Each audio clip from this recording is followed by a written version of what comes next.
மாணவர்களே அனைவருக்கும் வணக்கம். மிஸ்ஸஸ் ராமனின் இனிய கணித மேக்ஸ் சேனலுக்கு உங்களை வரவேற்கிறேன். நான் உங்கள் மிஸ்ஸஸ் ராமன். இப்போ நம்ம பார்க்க போகிறது பயிற்சி 4.5 உள்ள முதலாம் கணக்கு. கொஸ்டின் என்னன்னு பார்த்தரலாம். LM equal to 7.5 centimetre, MN equal to 5 centimetre மற்றும் LN ஈக்குவல் டு 8 சென்டிமீட்டர் அளவுகளுக்கு முக்கோணம் LMN வரைந்து அதன் நடுக்கோட்டு மையத்தை குறிக்கவும் அப்படின்னு சொல்லியிருக்காங்க. அப்போ நமக்கு 2 கொஸ்டின் கேட்டிருக்காங்க. ஒரு முக்கோணம் LMN வரையணும், அப்புறம் அதுக்கு நடுக்கோட்டு மையம் குறிக்கணும். இப்போ 2 கொஸ்டினுக்கான விடை இப்போ நம்ம செய்ய போகிறோம். முதல்ல நடுக்கோடு அப்படின்னா என்னன்னு பார்த்துடலாம்ப்பா. நடுக்கோடு அப்படின்னா முக்கோணத்தின் ஒரு பக்கத்தின் நடுப்புள்ளியவும் அதற்கு எதிரே உள்ள முனைவும் இணைக்கும் கோடு தான்ப்பா நடுக்கோடு. இப்போ இது நடுப்புள்ளி, இது பார்க்குறதுக்கு கொஞ்சம் நடு மாதிரி இருக்கா, இதை நம்ம நடுப்புள்ளின்னு வச்சுக்குவோம். ஏபியோட நடுப்புள்ளி. இந்த நடுப்புள்ளி அதற்கு எதிரே என்ன முனை இருக்குது பாருங்கள், சி இருக்கா, இதையும் இணைக்கக்கூடிய இந்த கோடு தான்ப்பா நடுக்கோடு. இப்போ நம்ம ஏபி பக்கத்தின் நடுப்புள்ளி இதுன்னு நம்ம எடுத்துகிட்டு ஒரு நடுக்கோடு கண்டுபிடிச்சிருக்கோம். அதே மாதிரி பிசியின் நடுப்புள்ளி அப்படின்னு பார்த்திங்கன்னா ஒரு இங்கனுக்குள்ளே வருமா, இல்லை கொஞ்சம் தள்ளி இங்கனுக்குள்ளே வருமா. இப்போது இதான் நடுப்புள்ளி அப்படின்னு எடுத்துக்கிட்டோன்னா அதையும் அதற்கு எதிரே உள்ள முனையான ஏவையும் இணைக்கக்கூடிய கோடு தான் மற்றும் ஒரு நடுக்கோடு. அதே மாதிரி இப்போ ஏசி அப்படின்ற பக்கத்தின் நடுப்புள்ளி இங்கனுக்குள்ளே வரும் அப்படின்னு நினச்சிக்கிட்டிங்கன்னா அதையும் அதற்கு எதிரே உள்ள முனையும் இணைக்கக்கூடிய இன்னொரு கோடு, இன்னொரு நடுக்கோடு.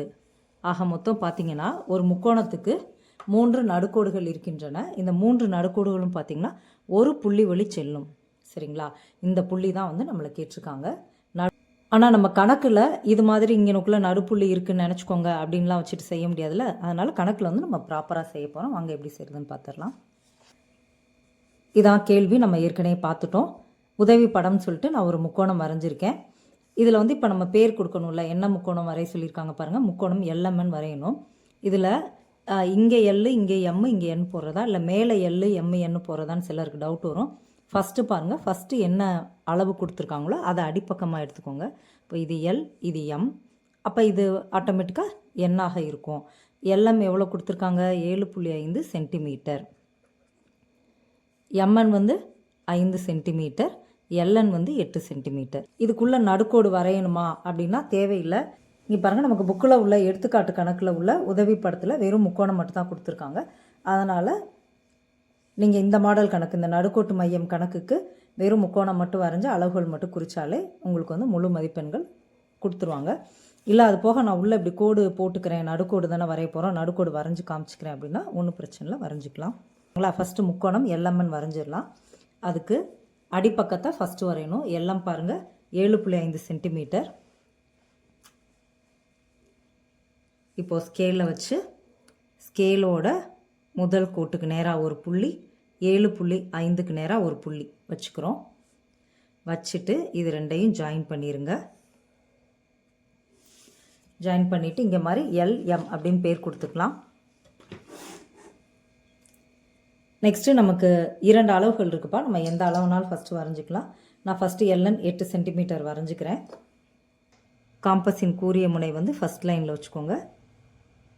இந்த பென்சில் முனையை 8 வரைக்கும் நீட்டி விட்டு 8 சென்டிமீட்டர் நம்ம அளந்து எடுத்துக்கிட்டோம். LN தான் 8 சென்டிமீட்டர், அதனால் Lல் வச்சு 8 சென்டிமீட்டருக்கு ஒரு வில் வெட்டுறோம். நல்லா பெருசாகவே வெட்டிக்கோங்க. MN 5 சென்டிமீட்டர் வரையலாம். 5 சென்டிமீட்டர் நம்ம அளவு எடுத்துட்டோம். இதை எடுத்துகிட்டு போய் அப்படியும் MNல வச்சு வரைஞ்சிடலாம். பாருங்கள், 2 வில்லும் வெட்டிக்கலை. அப்போ மறுபடியும் 8 சென்டிமீட்டர் அளவு எடுத்துகிட்டு இந்த வில்லை நம்ம நீட்டி விட்டுக்கலாம். நீட்டி விட்டாச்சு. இப்போ இந்த 2 விற்களும் வெட்டுது பார்த்தீங்களா, இதுதான் N. LN MN ரெண்டையும் ஜாயின் பண்ணிடலாம்.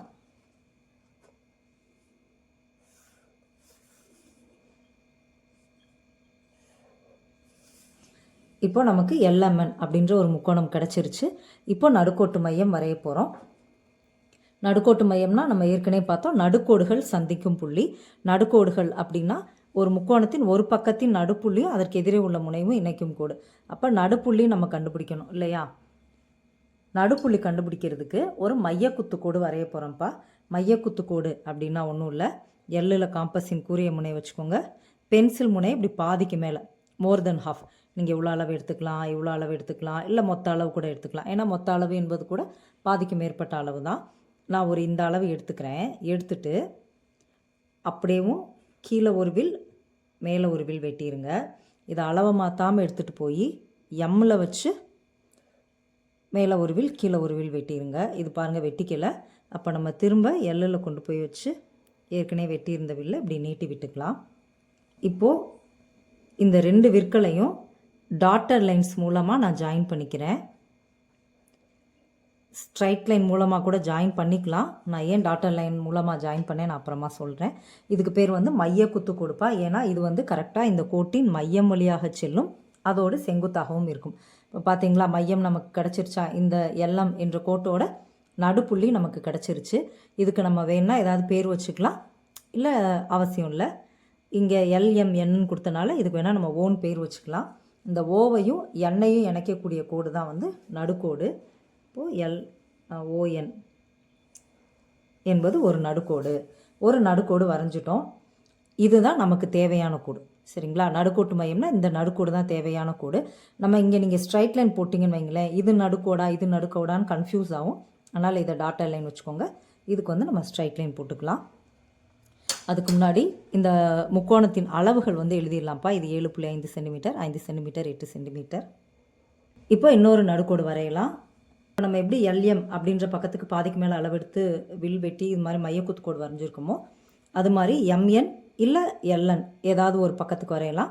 நான் இப்போ எல்என் என்ற பக்கத்தை எடுத்துக்கிறேன். இதுக்கு இப்படி ஒரு பாதிக்கு மேலே அளவு எடுத்துக்கிறேன். அளவெடுத்துட்டு இந்த பக்கமாக ஒரு வில், இந்த பக்கமாக ஒரு வில்.